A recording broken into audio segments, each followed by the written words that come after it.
किसी ने बड़ी कमाल की बात कही है कि घड़ी को सिर्फ देखो मत, बल्कि उसकी तरह बनो। उससे एक मैसेज लो, उससे एक सीख लो कि वो हमेशा चलते रहता है। यस, घड़ी कभी रुकता नहीं। दुनिया सोती है, घड़ी चलता है। लोग थक जाते हैं, घड़ी कभी नहीं थकती। यानी कि समय कभी किसी का इंतजार नहीं करती। तो घड़ी से एक मैसेज लो कि हमेशा चलते रहो, मतलब अपने काम को करते रहो, अपने प्रयासों को करते रहो, कोशिश करते रहो। कामयाबी आज नहीं तो कल आपको जरूर मिलेगी, निश्चिंत मिलेगी, 100% मिलेगी। तो friends, once again welcome back to my YouTube channel. I am Pradeep Kumar, a motivational speaker. और वापस आज मैं आपके सामने मैं फिर से आया हूं एक स्टोरी को लेकर के। तो ध्यान से सुनिएगा, ये कहानी हो सकता है कि जो हिम्मत हार गए हैं, जो अपना काम को 2 साल 1 साल करके छोड़ दिए, बीच मैदान में जो आधा रास्ता चल के जो छोड़ दिए हैं, जो हिम्मत हार दिए हैं, उनको इस स्टोरी से हिम्मत मिल सके। तो फ्रेंड्स, एक बात की बात है, एक बार भगवान इंद्रदेव एक गांव के 1000 किसानों से गुस्सा हो जाते हैं। और उस गुस्सा में, वो गुस्सा इसलिए होते हैं क्योंकि उनको वो किसान जो है ना, उनको कुछ बोल देता है, उनको बुरा लग जाता है। इसकी वजह से इंद्रदेव गुस्से में आकर किसानों को बोलते हैं कि मैं ये श्राप देता हूं कि 12 साल तक आपके गांव में बारिश नहीं होगी, 12 साल तक आपके गांव में बरसात नहीं होगी, और 12 साल तक आपके खेत सूखे रहेंगे। और यह सुनकर किसान जो है वो रोने लगते हैं, मायूस हो जाते हैं, टेंशन में आ जाते हैं कि इंद्रदेव हमें क्षमा करे, हमसे गलती हुई, हमसे भूल हुई, हम अब ऐसा गलती कभी नहीं करेंगे, हमें क्षमा करे। बरसात के बिना, बारिश के बिना जो है ना अनाज नहीं होगा, और अनाज नहीं हुआ तो हमारे परिवार, हमारे बच्चे भूखे मर जाएंगे। तो इंद्रदेव कहते हैं ना, भगवान भगवान होते हैं, वो इमोशनल हो जाते हैं और कहते हैं एक उपाय है, और वो उपाय ये है कि शंकर भगवान ही अब तुम्हारी मदद कर सकते हैं। अगर शंकर भगवान डमरू बजा दिए तो समझो कि बारिश हो जाएगी। जिस दिन उनकी डमरू बजेगी उस दिन तुम्हारे गांव में बरसात होगी, जब तक उनकी डमरू नहीं बजेगी तब तक बरसात नहीं होगी। तो ये सुनकर गांव वालों को थोड़ा अच्छा लगता है, थोड़ा प्रसन्न हो जाते हैं, और यो सारे के सारे गांव वाले जाते हैं शंकर भगवान के पास।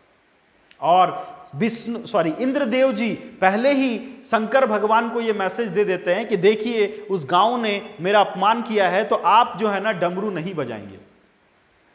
तो शंकर भगवान कहते हैं सही है भाई, भगवान हमारे समाज को, हमारे फ्रेंड्स को अगर उन्होंने बेइज्जती किया है तो भाई हम तो यही करेंगे। तो 12 साल तक बरसात नहीं होगा, यह माइंडसेट हो जाता है, और सारे के सारे किसान, सारे के सारे गांव के लोग खेत जाना छोड़ देते हैं। सारे के सारे लोग बैठे हुए रहते हैं और ये दिमाग में डाल लिए होते हैं कि 12 साल तक ना बरसात होने वाली है, ना अनाज होने वाला है, तो खेत में जाके टाइम वेस्ट करके कोई फायदा नहीं है।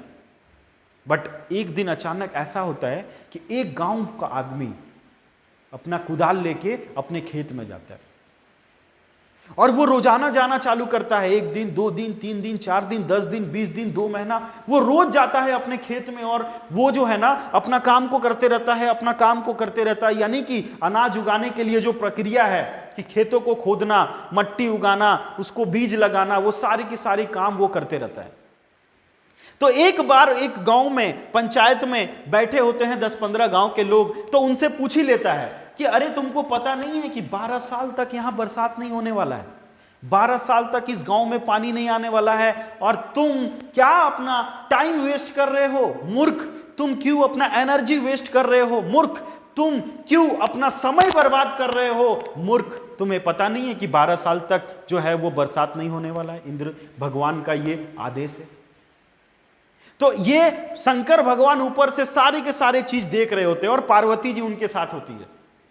तो पार्वती जी उनको बोलती है कि अरे शंकर भगवान, आपने तो ये तो बोल दिया कि 12 साल तक बरसात नहीं होगी, मैं 12 साल के बाद ही डमरू बजाऊंगा, कहीं आप 12 साल के बाद डमरू बजाना भूल गए तो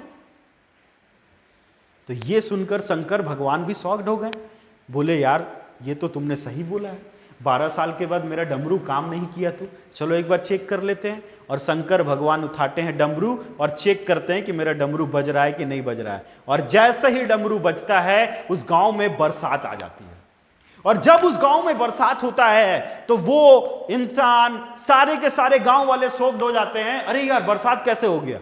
और फल मिलता है सिर्फ एक किसान को जो अपना काम निरंतर करते रहता है, जो अपने प्रयास को निरंतर करते रहता है, यानी कि उसके खेत में अनाज उगता है, उसको फसल मिलती है, उसको कामयाबी मिलती है और उसको सब कुछ मिलता है। और बाकी के गांव वाले जो काम को छोड़ देते हैं, जो बीच राह में ये मान लेते हैं कि ये 12 साल तक कुछ होने वाला नहीं है, उनको कुछ नहीं मिलता है।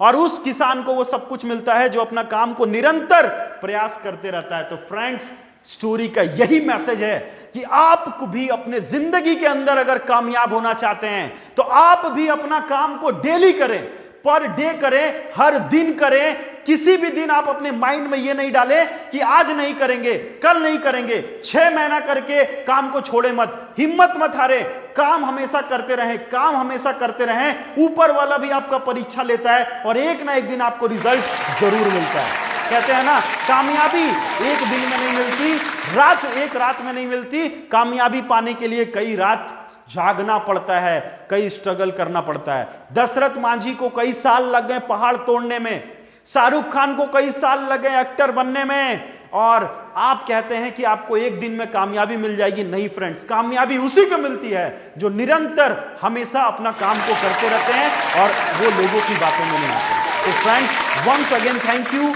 अच्छा लगा हो मेरा स्टोरी तो इसको लाइक करिए, शेयर करिए और ज्यादा से ज्यादा लोगों को इस मैसेज तक पहुंचाइए कि कैसे हम अपने काम को निरंतर करके, हर दिन करके अपने सपनों को पूरा कर सकते हैं। Thank you.